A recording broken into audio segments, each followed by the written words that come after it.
Hello children, the next part that we are going to discuss is regarding the different natural resources around us. Right, so what would be the different natural resources which are present around us? It could be air, water, soil, minerals, fuels, plants, animal. Right, there is a long list of resources present in our surrounding. What basically is a conservation? Conservation is a practice of caring for the resources so that all the living things can benefit from them right now as well as in the upcoming, right, for the upcoming generations in the future. So this is basically conservation. So how can this conservation be applied to the natural resources? Because with the pace with which these natural resources are being used up and they are reducing in the number or in their quantity, it's been something somewhere like an alarming, right? So it needs to be very much we like seen that they have been conserved. The next thing what we talk about is regarding the resources. So what are the different types of resources, natural resources? The renewable ones and the non-renewable ones. What are the renewable resources? The resources which can be replaced after they have been used up are the renewable resources, and the resources which cannot be replaced at all, right? And once they have been used up, they totally get vanished or they are gone forever from that area, right? Now this is nothing but the non-renewable resources. Why is it taking long time or they are totally been vanished from those areas? Because they take long time for their formation, and then the consumption rate is being more faster than the formation. As a result, these are becoming non-renewable resources, right? And then other thing over here, people often use the natural resources excessively. In what forms? For example, excessive hunting of animals, okay, and then deforestation at a faster rate. All of this is showing an effect directly on our resources present in our surroundings. Next, how is it that we are conserving? If the resources are managed carelessly, they would be totally or exhausted, or they will be totally being used up. And if we are using it very wisely and efficiently, right, however, these resources will stay very much longer. Though conservation, right, is being a big task over here, utilizing this conservation, people can reduce the wastage and they can manage the resources in a wise manner. So water usage restrictions can be applied. We can give an example of Australia, where wastage of water is being limited because of the chronic shortage of water in those areas. What is happening over here now?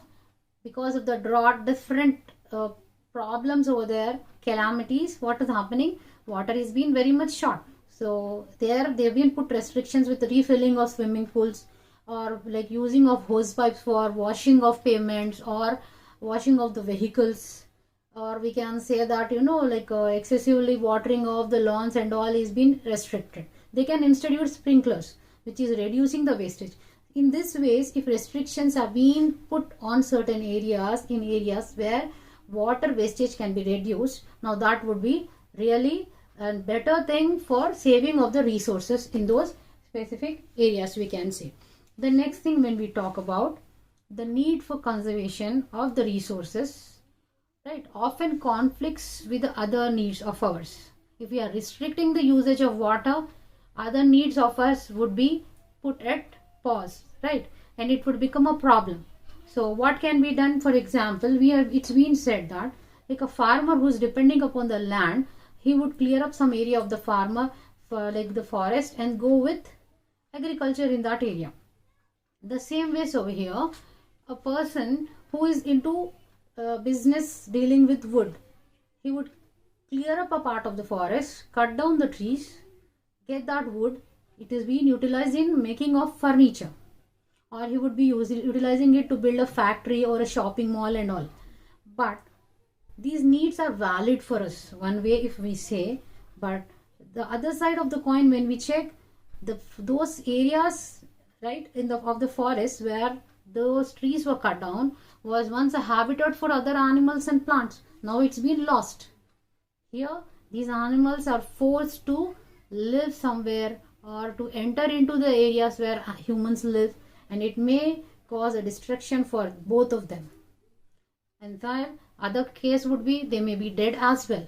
So with the greed of human for the sake of development, if excessive exploitation of resources occurs, it is leading to like loss of the other resources like biodiversity, right? So development and conservation, we are saying development is necessary, and then these resources need to be conserved. How are we going to develop simultaneously conserve the resources? That it has to be using of the environment, or the resources should be used in such a manner that we are ensuring that it is left for the future generations. And that kind of development is called as sustainable development. So sustainable development has its own logo, right? So now there are different types of resources which are available in our nature, and we need to manage them very carefully. And that is, we need to conserve them so that they are being surviving for a longer duration, right? That is why if sustainable development is applicable to all the resources available in the surroundings, it would be a better place for all the organisms, right? It could be plants, humans, animals, every organism which has life, or it could be the non-living factors. All of them would be surviving in a balance, and it makes a better ecosystem. What would we motivate, right? People to take care of a resource in our locality. For example, in one area, we would try to ask them to reduce the wastage, reuse the materials whichever are there with them, so that they are not being wasted, right? All these things could be applied. Same ways over here, how people from Kottapalli have resorted for sustainable development, use their resources. They have constructed certain structures, something like water storage structures, where water was stored. They were seeing that soil erosion doesn't occur. They've adapted for certain techniques which other organizations have proposed forward, and they have adapted for it. These ways that was helpful for the management of people living in Kottapalli, right? So so we can talk about the next topic, that is forests. Forest basically, right, is an important renewable resource. And then we can say that every continent has forests in them except for Antarctica. Then, which are rich in habitats. It could be for plants, animals, and we know it from our childhood that forest acts as lung for our total world, right? And it is a bed of nutrients throughout, where living organisms live, right? And they increase in number. Now these basically forests, they are providing us with a lot of products, lot of materials, and then we have been extracting them indiscriminately without any second thought. We are excessively extracting them, and then we are utilizing it only for our profits. People clear up the forests to use the wood, that is for their own development, and then in this process 36 millions of acres of land is being lost every year, each year, right? So here there we can say that this is leading to excessive deforestation, and then this area is approximately equal to half of the space of our own state. Now here it's been very clearly said, excessive usage is causing to that kind of destruction. And then other thing, when we talk about 15% of the greenhouse gases are being, right, because they've been taken up only because of these forests, and it is helping in maintaining of that emissions of these gases and maintaining a proper temperature. So what are the effects of deforestation? Effects of deforestation would be, it is destroying the wildlife, it is increasing soil erosion, it is releasing the greenhouse gases into the atmosphere, and it is also contributing to global warming. These are all the things which is helping, right, because basically it is helping in maintaining these forests, but instead of deforestation all these problems would occur. And then this is also affecting, that is with the deforestation, people depending on the forest for their livelihood, right, for their shelter, all of them are being affected, and all of that is being directly or indirectly been shown on every organism living on the surface of the earth. Now, how can sustainable forestry practices occur and how are they critical? Though we may not have its proper idea or importance, it's been since ages. We can take an example of Bishnois. Bishnois of Rajasthan could tell us very clearly, right, how they were fighting for the cause of seeing that the areas of the forests were saved or they were conserved. We can recall the name of Amrita Devi. Amrita Devi and her daughters, it's not just her daughters, a woman of like 363 women altogether, they were followed, right, with the cause of conserving the forest. When a king was trying to cut down a huge area of the forest only to build up a palace, all of them have clung towards, they were literally, hanging towards the trees so that they were not cut. Most of them have lost their lives as well. This was a huge protest. Now it has prevented. This was one way of defending, so that they could not let the trees or the forest being cut off unnecessarily.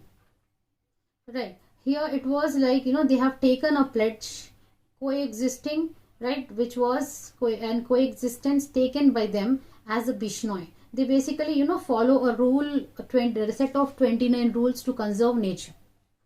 These were the vows taken by them. It is not just the matter of today, from the primitive time, or we can say like since ages it's been there. Only thing is people need to consider it and have to apply it, because it's high time that we are suffering or people are suffering throughout.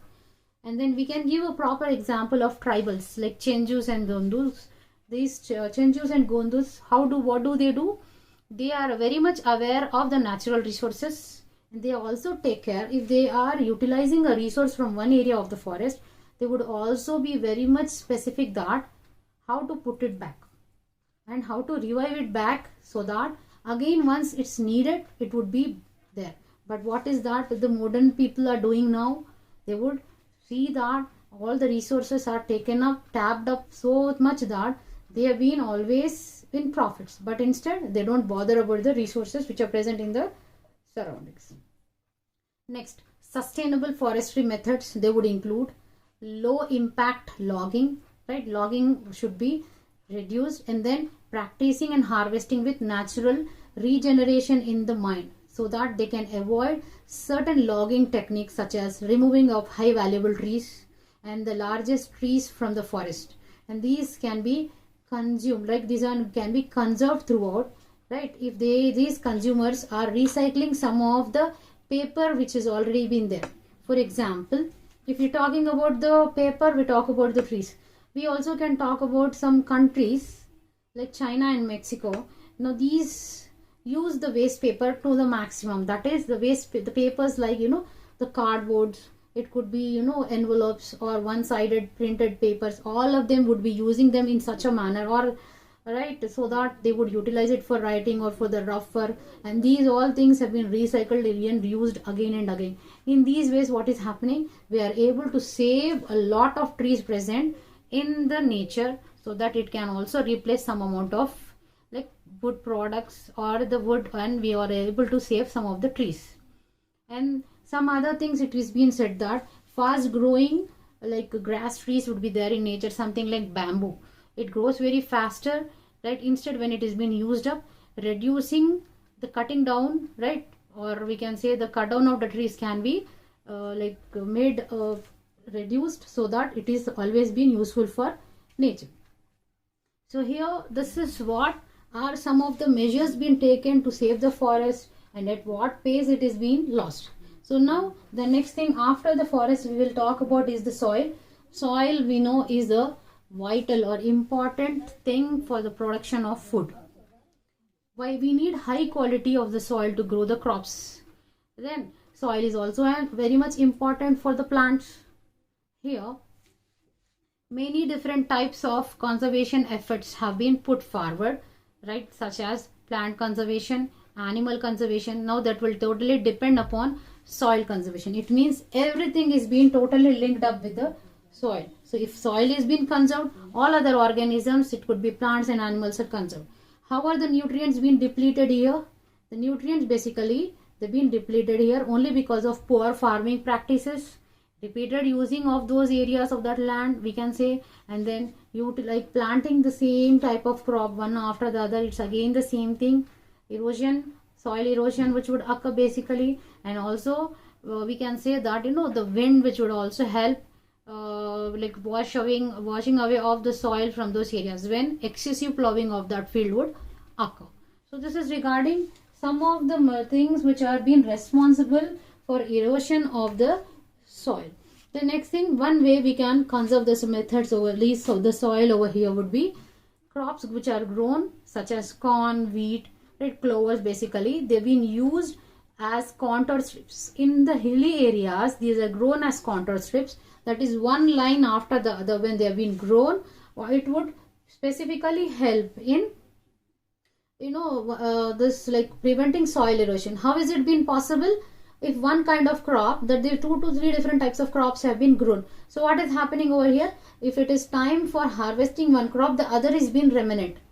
When the other is removed, the third one would be there. Again, by the time the other one would be we can say that they would move on with like putting up of the saplings or sowing of the seeds would occur. In this way, soil is never left empty, and which is preventing the erosion of soil. And they have also constructed certain structures on those areas where some amount of water can also be helped in like being there stagnated and then percolated, which is preventing the soil erosion. This is so these things over here, we can say that individual removing of these plants in small groups, okay, which is helping the other plants standing to anchor the soil. Now this is called as selective harvesting. Removing, we see that the different types of crops are grown one after the other in lines. There what has been done, one is harvested, other remains over there. So this is nothing but selective harvesting. So let's just have the repetition of the statement once again. The practice of removing individual plants or small groups of plants, their leaves or the other plants, right, which are standing to anchor the soil, is called as selective harvesting. These ways we are able to conserve the soil. So we can talk about the next content, the next part of it, biodiversity. Biodiversity is nothing but the variety of living things that populate the earth. We have a very good idea about what are the different organisms, how many are being extinct on the surface of the earth, how many are remaining. Frankly saying, scientists still do not have a proper idea as to how many organisms are still, new ones are still there which are not yet known, right? Through hunting, through excessive pollution, through the habitat destruction, right, people are speeding up the loss of biodiversity. Yes, ma. Now that is being at an alarming rate. That is, it is excessively been fast. Now it is hard to know how many species are going extinct, because how many are like new ones are there and we do not have an idea. We can take an example of a small area of a forest of Panama, where Panama trees exist. Only when 19 trees were studied, right, scientists could find out that some nearly 1200 different species of beetles were there. 1200 different species of beetles. It's not a small number. And 80% of them are not yet known. Could be losing anywhere, right? Basically, if these have been cut off. And then what is happening? We are every year losing approximately 200 to 1 lakh species of these different types of plants throughout. The unknown species we have no idea about. The ones which we have seen, we are talking about them. Right. So biodiversity basically, now it is very much important. It's not just the food for the organisms or the other organisms, we can say, right, and there is also for the medicinal use. Approximately 50,000 to 70,000 different types of medicinal plants are used throughout the world, right? And now we can take an example. A lawn appears so beautiful, pleasant at sight, but now if that, how is it being made? A small area where different types of plant species were there, they have been cut off, and in its place a lawn was built, right? So now what is happening over here? variety is been removed. There may be useful plants, medicinally valuable plants, they've been cut down and a lawn has been grown. That's the reason why conservation, right, should occur along with development. So when we are talking about development, there should always be a proper thinking, right, how this development should occur without causing any kind of loss to the environment, right. Next we'll talk about the fossil fuels. Fossil fuels basically are produced from the remains of the ancient plants and animals. They would include coal, petroleum, right, now, and the natural gases. What are the different petroleum products over there? It could be petrol, diesel, coal, plastics, Vaseline, petroleum jelly, different like medicinal devices, etc. All of them are produced through the fossil fuels. And then now these need to be conserved because they have been excessively used up because of the extra demands, population explosion, right, like usage indiscriminately. What is happening? They have been lost. Again, regaining them is not been possible to the environment, or it's taking long time. So care has to be taken. So scientists basically are moving on with some kind of alternative methods of developing biodiesel obtaining plants like Jatropha. Seed of Jatropha will obtain, right, latex, which would be helping in production of biodiesel. Now if it is being replaced by excessive usage of the fossil fuels, they can be conserved, that sustainability can be there. And then we also can say there are many more resources, something like, you know, solar energy, which can be adopted and which would be helping them in saving that, all that. So, and then now it's been that in Kakinada, the Jatropha seeds, where its latex has been used up, those plantations have been excessively grown in some 200 acres of land. The next thing we talk about are the minerals. Minerals are the like source which would help in the development of any country. We are been rich since ages, but now what is happening? It's been reducing. So what basically are the minerals? Earth's supply of raw mineral resources is in danger now. Okay, and the like deposits whatever were there, which have been located and have been mapped, and now they are getting depleted. Their number is totally reducing. Now when we talk about the ores like aluminium and iron, what is happening to them? They are becoming harder to find. If their number or their amount or their availability is reducing, what would happen? Their prices will increase. As the demand is more, like supply is very less, so prices will increase. So this is making the tools and machineries very much expensive, and the purchasing and operation of it also becomes very much expensive. This has also been direct or indirect, you know, the excessive usage of resources. So when we talk about minerals, mountains have been cleared for mining. So this is nothing but mountain top removal, MTR. What is it happening over here? Here excessive mining is leading to removal of those areas from there, which are devastating the environment. Now they will destroy the soil, the plants, the animals, the total habitats which were living in those forest areas of those like on those mountains throughout. And then this excessive mining will also pollute water, pollute the soil. The chemicals will leak. They would enter into the huge water bodies, causing excessive pollution into the water. And then directly or indirectly we can say that these are all leading to excessive pollution throughout in the environment, right? So now less wasteful mining should be taken into consideration. What could be the different techniques of seen over here? It could be the recycling of the old metals basically made from these minerals. So if these metals have been recycled again and again, we can conserve some amount of these resources for the nature and for the upcoming generation. We can take an example of, in case of Japan, what has happened? Like their car manufacturing people, what do? They would use the old raw materials which were already there in some of the vehicles. They would recycle them, mold it and then change it in its form, and they are using them again and again, so that mining to some extent can be reduced. And United States as well, we can take an example, right, where they are utilizing the iron which is already been there instead of going for the mining techniques. So by this we are very much clear, right? We can conclude by looking at such situations, like how we can conserve and how this conservation process can become, right, important for every living organism present in nature. Hope you've understood the topic. Thank you so much.